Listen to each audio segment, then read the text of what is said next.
Hello, ladies and gentlemen. Today, we have the pleasure of hearing from a rep queen from Texas. Suzie Castillo is the broker and owner of Castillo Realty. She's been an active real estate agent since 2014. She's both fluent in English and Spanish. She has received multiple top producer recognitions and consistently has been rated as a top 250 Latino agent by the National Association of Hispanic Real Estate Professionals, or NAREP. But she loves serving her community like she serves her clients, with passion and commitment. Serving on the following boards: the Mount Pleasant/Titus County Chamber of Commerce, the Mount Pleasant ISD Education Foundation, the Mount Pleasant Rotary Club, and Mount Pleasant Safety Crisis Center. Also, she's a member of the National Association of Realtors, Mount Pleasant Young Professionals, Chamber of Commerce Diversity and Inclusion Committee, annual TCCA JuneTenth Celebration, Chamber Ambassador, awarded Ambassador of the Year from 2020 all the way to 2024, and a member of the Stewardship Team at Trinity Baptist Church. She loves Jesus, loves people, and loves working hard to represent and serve her clients and community as well. Everyone, please give it up for Suzie Castillo. Hey. Hey, Suzie, how's everything in your life? Doing good. Thank you. Thank you so much for the invitation, for real. It's been an honor to be here and to get to speak to you and whoever else joins in. No, of course. For those tuning in, they're hearing from literally one of the best to ever do it. Suzie, you got in 2014. What made you want to serve the community, and what made you want to be part of all these organizations in the community? I have always been a people person. I know that for sure. And so just getting to be involved within the community, like you said, just serving any way possible. I have really enjoyed that. Getting to meet new faces, building relationships, networking, connecting with other fellow realtors, and of course, also lenders and even buyers and sellers, and creating that relationship, the trust. Has been a big thing for me. And so getting involved in the community has been great to just meet new people and connect that way. No, amazing. And who or what inspires you the most in your work, you think? Who inspires me the most? I would say my mother. She has always been a very hardworking lady. I have seen her get down and dirty to accomplish things, and she's just very strong, physically, mentally. She's just a great person, a great role model for me. And so just being raised in that kind of environment has really gotten a lot of traits that I feel like I learned from my mother for sure.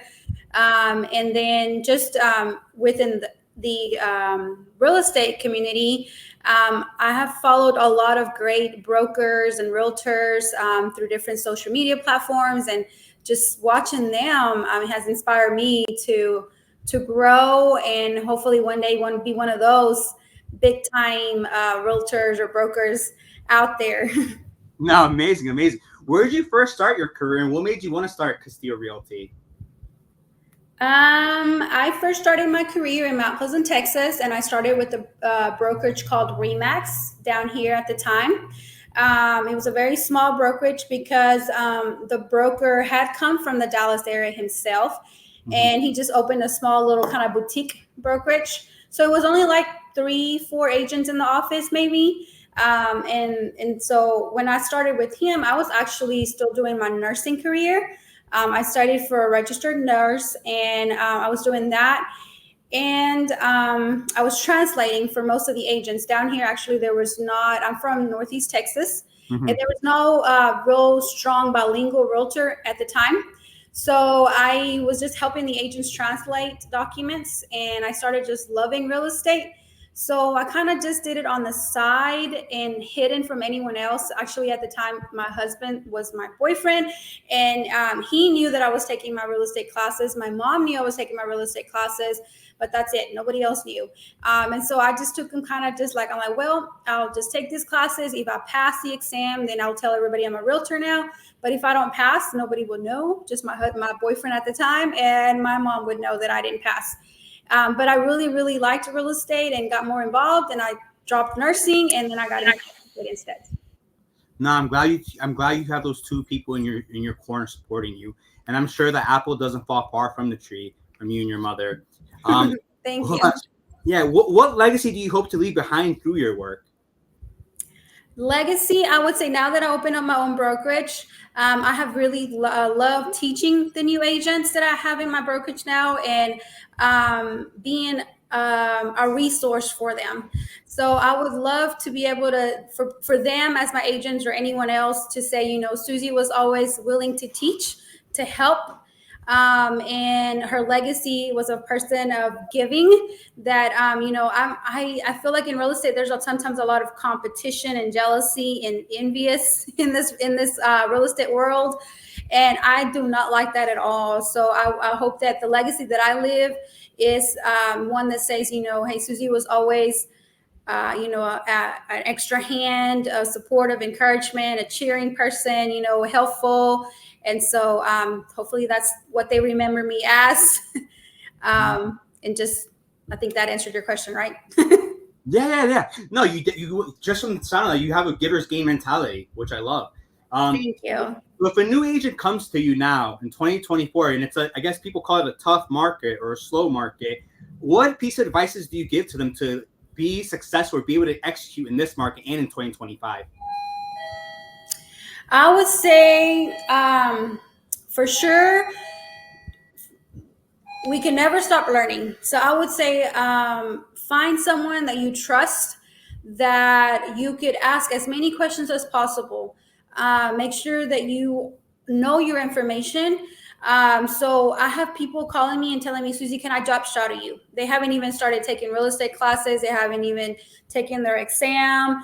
And they're like, hey, I'm thinking of this. Can I start job shadowing you? And so I would say, hey, however, what way you can start, to make sure you are educated, make sure that you're prepared. And of course, once you get into the real estate business, it will get competitive. Yes, you will have your ups and downs. Yes, you will want to give up sometimes.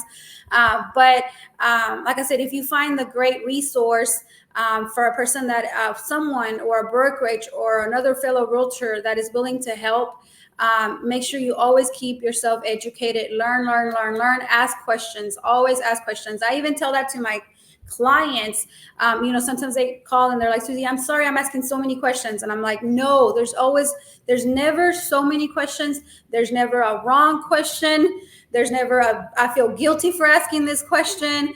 Ask questions.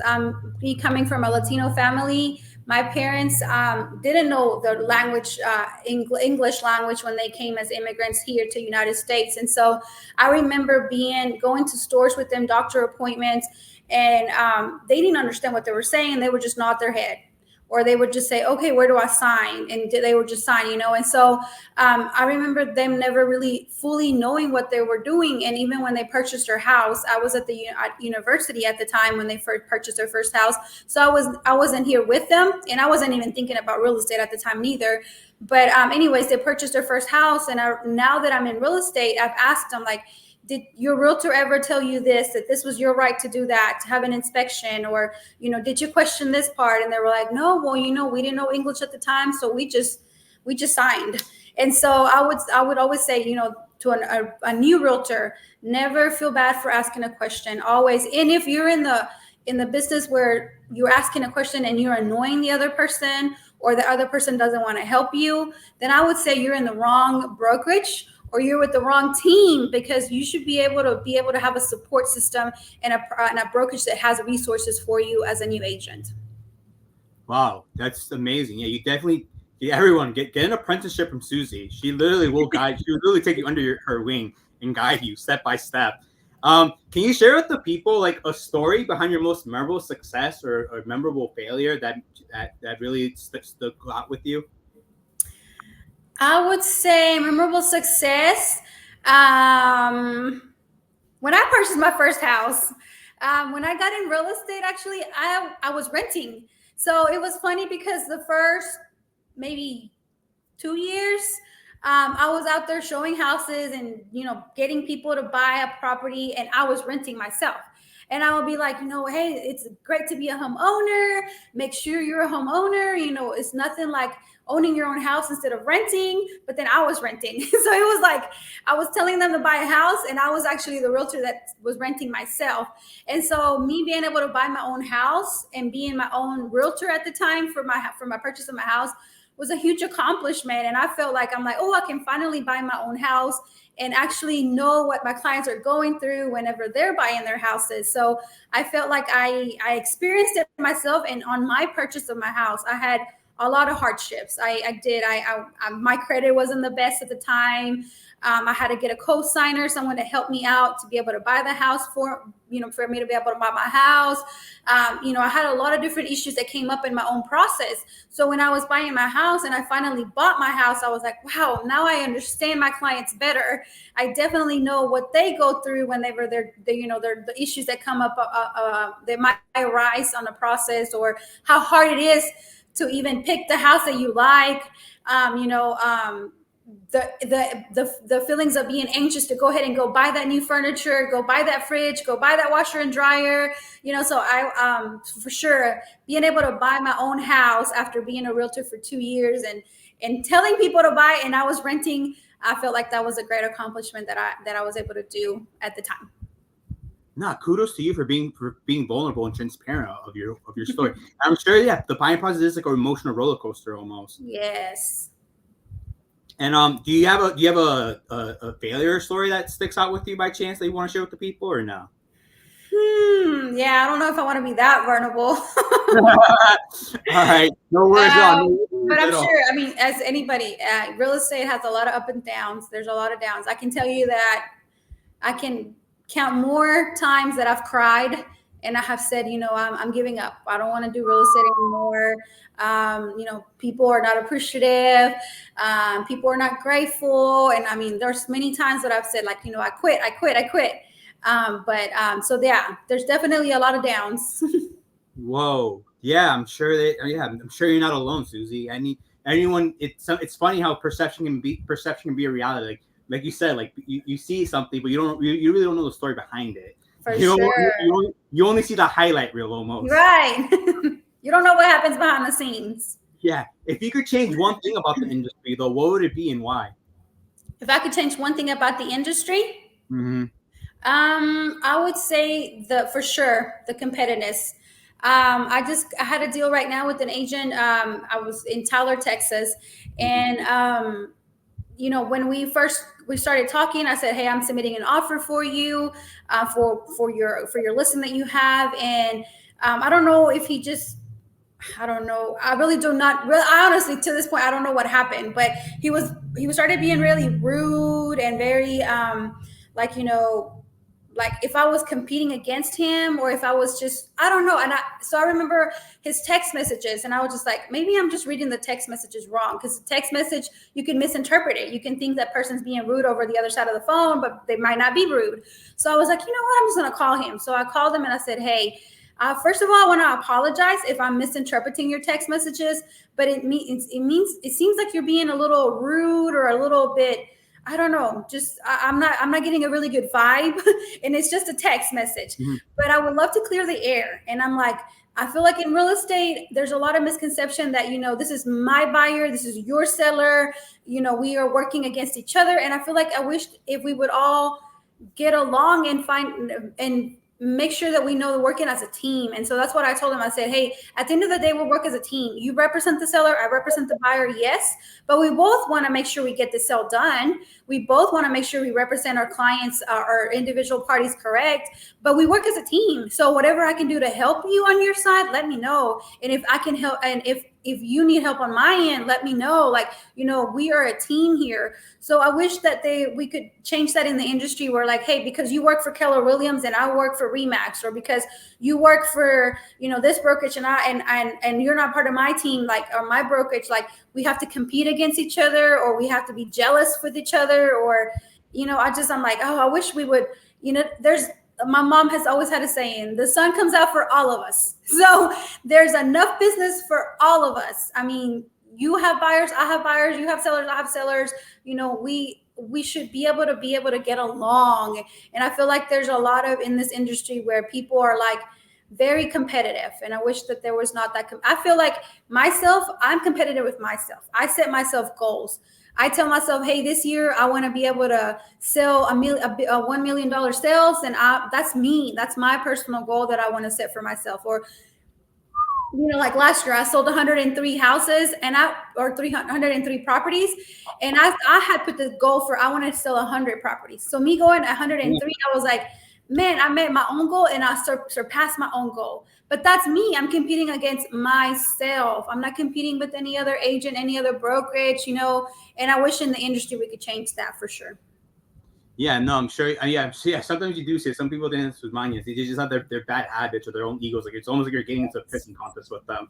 But what's the most courageous decision you made recently, and how did it impact you? Most courageous decision would say for sure open my own brokerage. I never really saw myself as a broker. Never thought I was a leader. Never thought that any agents would want to be with me. So me taking the courage and taking my broker's classes and taking my exam and finally, having my broker's license, I said, well, now I have my broker's license. I'm good. I mean, that's all I needed. But then, my husband again started encouraging me, and my mom and my family were like, you're a broker now. Why don't you open your own brokerage? And even if your brokerage is just you and one more person. And I'm like, okay, well, I'll pray about it and see what, if I want to do that. Well, I was planning to just be by myself, maybe one more agent, and just rent a small office somewhere. And it's just, like a little 12 by 12 room. That was enough for me. So just enough for me to have my computer desk, a little, 2 chairs for the clients, and maybe, a phone. That's it. I mean, I didn't need anything big. Well, I got my broker's license. I opened my own brokerage. I bought a building that has 17 offices that I need occupied.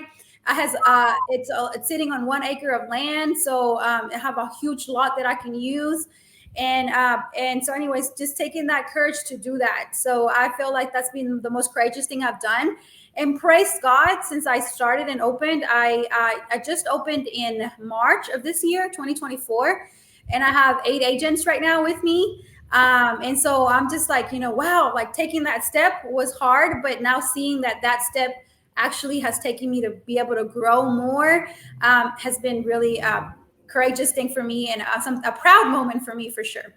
No, I'm sure it's a fulfilling. You're Yes, literally fulfilling. Yes. Yeah, you're manifesting all your visions.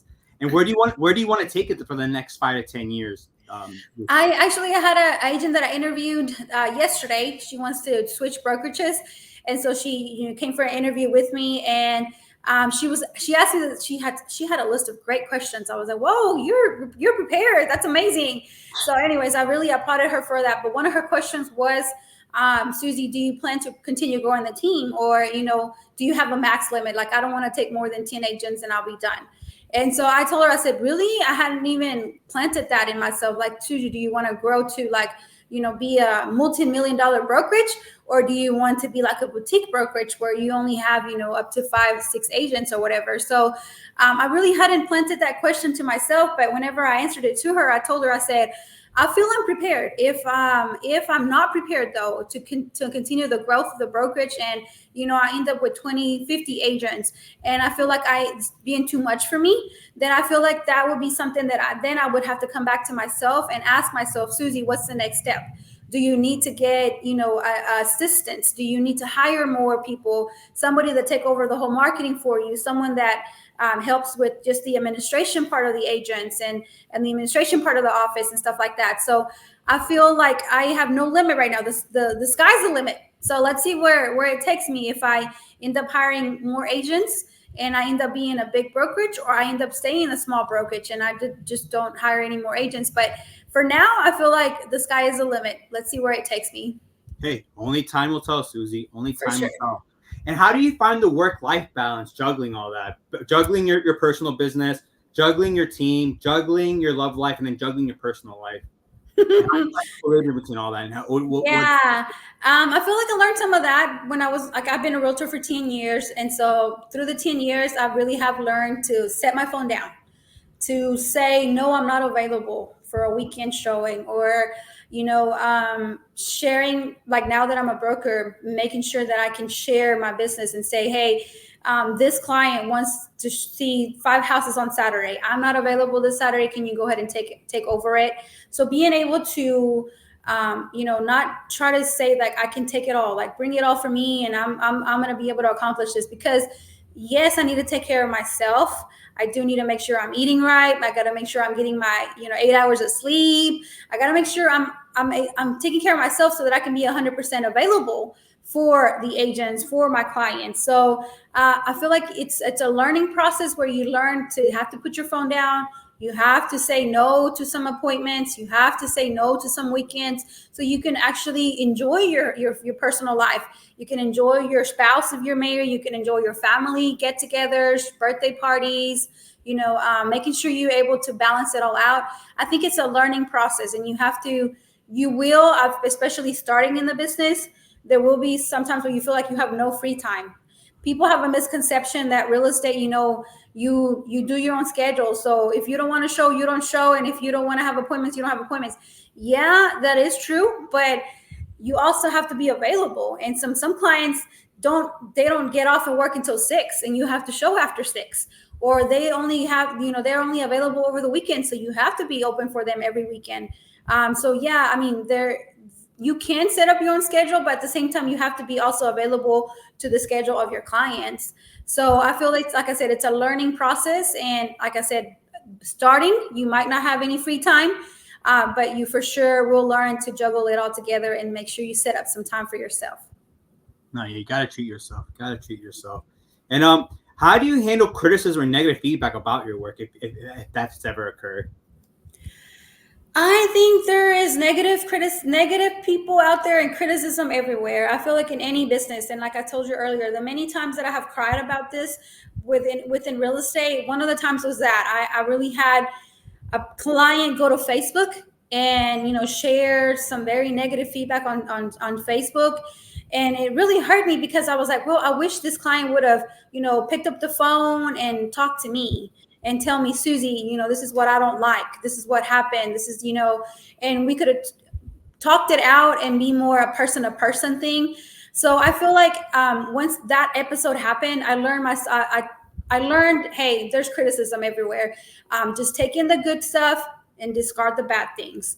So I would say the way that I learned it was, if the people are criticizing in a negative way, there's something that I need to work with myself. So, hey, Suzie, what did you do wrong here? How can you be better? How can you communicate better so that this miscommunication doesn't happen anymore? How can you answer questions better so that way this client doesn't feel like you weren't there 100% for them? So taking in, like I said, from the criticisms and the negative comments, take in the good and learn from those. And so that's what I have done for myself. Like, I have learned whenever somebody comments something negative or say a bad criticism, hey, and if they're talking about you in any negative way at the same time, like, hey, my mom has said the same. She's like, when they talk, that means that you are doing something good because people are talking. So it'd be better if people weren't talking about you, Suzie, then you might be just like a nobody, like you would be a realtor that nobody knows. So when people are talking, good or bad, you're being talked about. So that means that you're doing something. Something's going on where you're creating action in your surroundings and in your environment. So again, I discard the bad things and just learn from those negative comments and those criticism and become a better agent, better broker, a better person. No, I love it. You self-reflect. You're super transparent, and you literally are like super self-aware of like your surroundings. Like, any publicity is a good publicity technically. Yeah, there you go. You're totally right on that.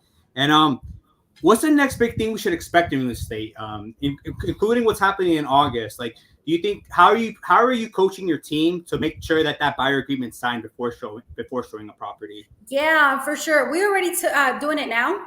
So as soon as we saw that was coming, and we got the notice from the Texas Realtors, I went ahead and implemented it. I told the agents, let's go ahead and get used to it right now. So we've already been doing it. Before we show, we get those buyer agreements signed.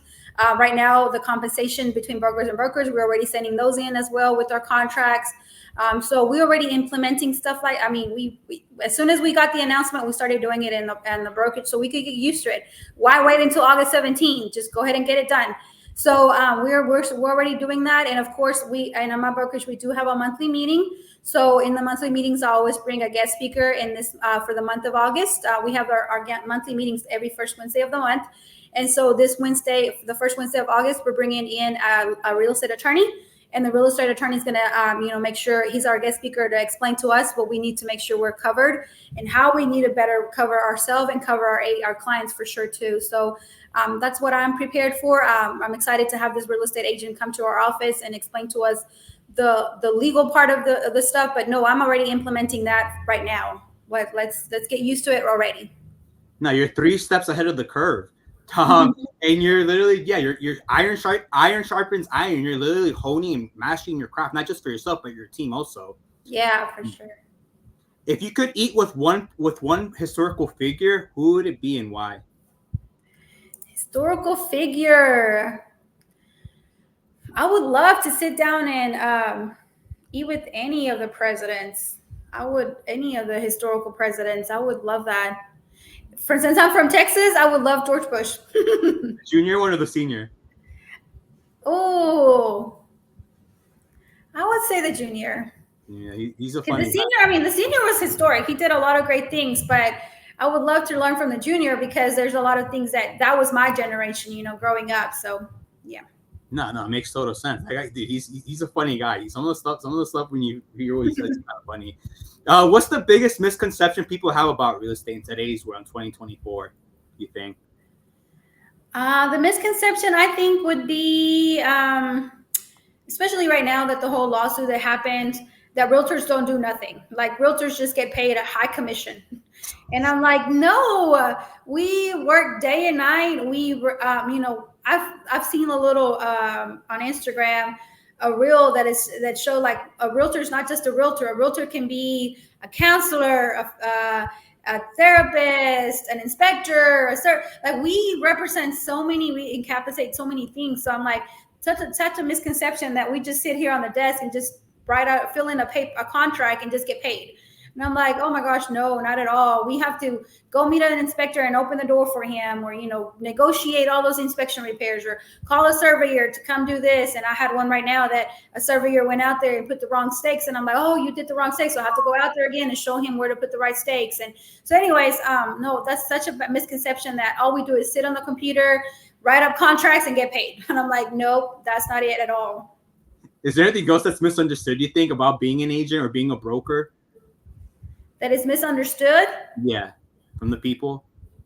I don't know if something in particular, but like I said, I represent a lot of first-time home buyers.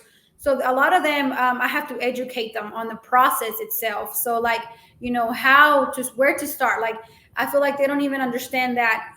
They just call you and they're like, hey, I want to go show houses today. And I'm like, well, have you been pre-approved?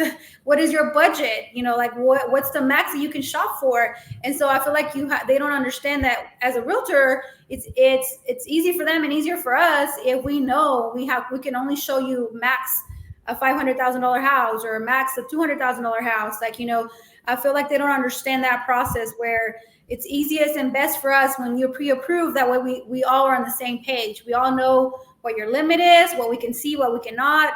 Also in the loans, there's so many loans available, mortgage loans. So if we know the type of loan that you have, we would know exactly what type of house we can show you as well, because not all houses qualify for those loans. So I feel like that's maybe a misunderstanding out there that, hey, they can just call you and I want to see 10 houses today. And I'm like, well, let's not go waste our gas and our time. Let's make sure we narrow it down. Let's see what kind of loan you qualify for, how much you qualify for, and then let's go do the fun part where we're looking at the houses. No, it makes total sense. Do your due diligence so you can have a smooth sailing transaction. Yeah, for sure.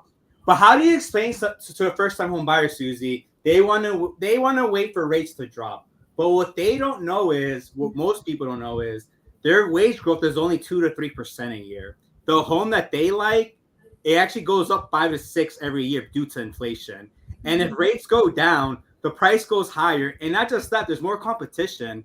So how exactly do you explain to a home buyer, hey, actually right now is the best time to get in? Or it's the second, or that was 30 years ago. Well, I use my parents as an example. I tell them my parents bought their house. I was in the university, so I had nothing to do with their process. But they bought their house when interest rates were at 10, and I said they paid a 10% interest rate. And actually, my parents at the time, like I said, they were not educated, and so they thought if we do this mortgage for a longer time, we owe the debt longer. So they even went down to a 20-year note instead. So they paid 10% with a 20-year note. So their monthly payment was outrageous at the time. And I'm like, but again, they purchased because at the time there was not a lot of inventory. The rates were high and they wanted to be home buyers. I mean, they were first-time home buyers and they wanted to make sure they got that. So I said, I mean, those people at the time bought at those interest rates and they weren't thinking about like, oh my gosh, this is a 10% interest rate. They were just buying because they needed a home. So I'm like, right now, I tell the buyers, I'm like, hey, when rates were at 3 or when rates were at 4, I was presenting to sellers 8 to 10 offers. So there was so much competition. Sellers were having to look through so many more offers, and a lot of the offers were coming in actually above list price. So you were actually kind of like in a casino. You were gambling to see if you were even able to get this house or not. And right now it's actually a buyer's market where you can actually tell the seller, hey, you're not selling your house anywhere else. So I'm actually the one buyer that wants to buy your house, and negotiate with the seller, negotiate a good price, negotiate, all the repairs. And yeah, the rate might be higher, but you're able to do a more one-on-one with the seller. Compare when the market was so competitive and there was 8 to 10 people, 15 people trying to buy the same house. That makes total sense. Yeah, not right people. Anyone listening to this, the best time to buy real estate is now. Don't wait for those rates to drop because you might get priced out. If you weren't in real estate, like what other career path would you have chosen other than being a nurse, or is there something else that you would have? Yeah, well, that's what I was going to say. I mean, I'd studied nursing, and so I would love to go back to nursing. My mom was a nurse, and so I always looked up to her as a nurse, and so I wanted to be a nurse for sure.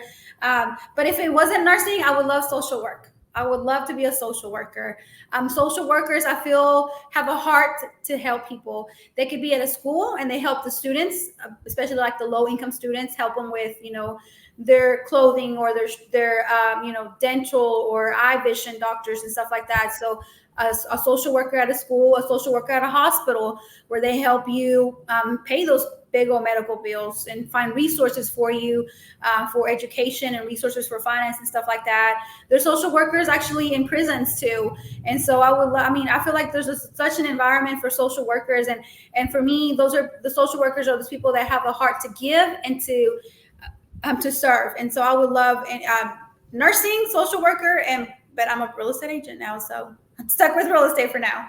Nah, no worries at all. All those 3 roles, you would have a big heart and you want to make the world a better place. So I applaud you. I tip my hat off to you. Thank you. What's your favorite book or podcast or article that's had a significant impact on your life or work? I'm really not a book reader, so I don't have a really good favorite author. Podcasts, I've been listening to a lot of podcasts lately. I love how they're in. I love your podcast.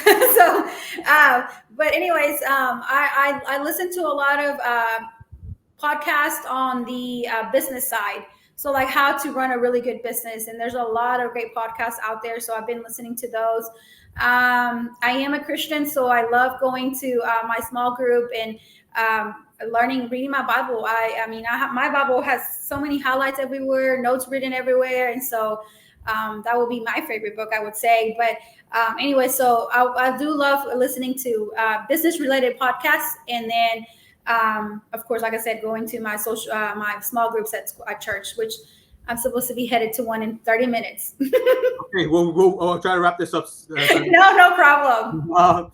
Yeah, no, but I love it that you're into entrepreneurship, and you're also into having a higher energy, which I like.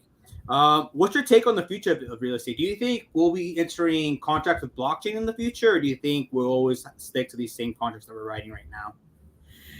I'm already seeing like a lot of my clients electronic e-signings. Mm-hmm. So I feel like eventually everything's going to be online. I mean, I feel like you're not going to need to do all the paperwork, like physical paperwork. A lot of it just going to be, sign here, download this, like, I mean, there's so many apps for everything nowadays. So I feel like there's probably going to be like a real estate app where you just go in there and just, like, even for mortgage, you guys have apps too.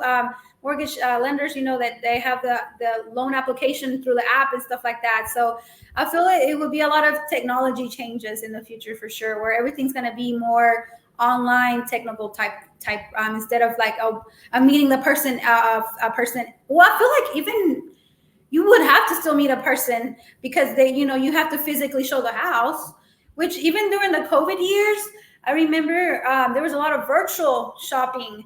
A lot of clients were just like, hey, just take me through the house virtually. And so with my phone, I was just showing them the corners and showing them the ceiling, showing them the floorings and stuff like that. So, hey, you might not need to physically look at a house eventually. I don't know. Hey, only time will tell. That'll be interesting to see how it plays out. What's the most challenging aspect of being being a broker in today's world? What's the most challenging thing about just managing your 8 agents and trying to grow that to have value? Like I said, I'm a new broker. I just opened my brokerage in March of this year, but I would think right now the most challenging thing that I have is, like I said, I had to learn how to manage my free time. And I feel right now my free time is really out the trash because I really have to be available for my agents. And so my agents call me at all times, text me at all times. And so I think being able to challenge that right now where, I want to be 100% available for my agents. So making sure I need to find a way to still be able to have my free time with my spouse, still be able to, go to getaways. Like I haven't taken a summer vacation because I've not been able to take a summer vacation. So I think that's been my challenging thing right now is just making sure I still set my times to where I still have time for myself and for my family and friends and my spouse for sure. I hope you can get your weekend getaway before Labor Day and enjoy what it is. And then what's the biggest lesson you learned so far in your career that you can share with the people? Biggest lesson? Mm-hmm. Like I said, I had I remember this in a literature book in my high school class where it says the sky's the limit. And I really, really, really I believe in that I feel like you can never say you're not capable of doing something. I feel like if you challenge yourself and you set yourself some goals, I feel like you can accomplish it. Don't ever give up. Don't ever think that you're not good enough.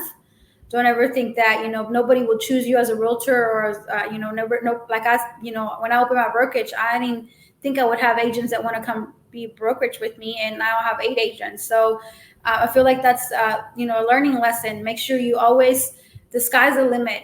Go for it. If you think you can, if you set yourself down, you're not going to be able, yes, of course, you're not going to accomplish anything. But I feel like in any career, there's always, doors that will open. There's always ways that you can grow. There's always ways that you can succeed and be better. So I would say that would be the best learning lesson for me. Like, hey, Suzie, you're capable of this and more. Just you have to set yourself for it and you have to educate yourself on it, find the resources and go for it. No, I love it. What was a turning point in your career journey, you think, where like it just like opened up for you? Your eyes just opened up wide and you're like, I can do this. I think it's whenever I decided to be a full-time realtor, and because I was doing 3 years of part-time, and I was crazy booked because I was doing my full-time job at the time, and then I was doing my part-time as a realtor. And when I went full-time, I said, hey, because I noticed those 3 years, I just kept being super busy, and those 3 years, I was actually the top producer for my brokerage at the time. So I was like, I'm being a part-time agent and I'm already the top producer. So it was an eye-opener for me, like, hey, you can go full-time and this is going to be good for you. And I went full-time and I have not needed to do any other part-time job. I've been able to be successful and still be and love real estate for the last 10 years. No, I'm glad you can tap dance to work every day and you love what you do. I'm sure it's still long nights and short years for you. If there's one piece of advice you wish you had received early in your career, what would it be and why?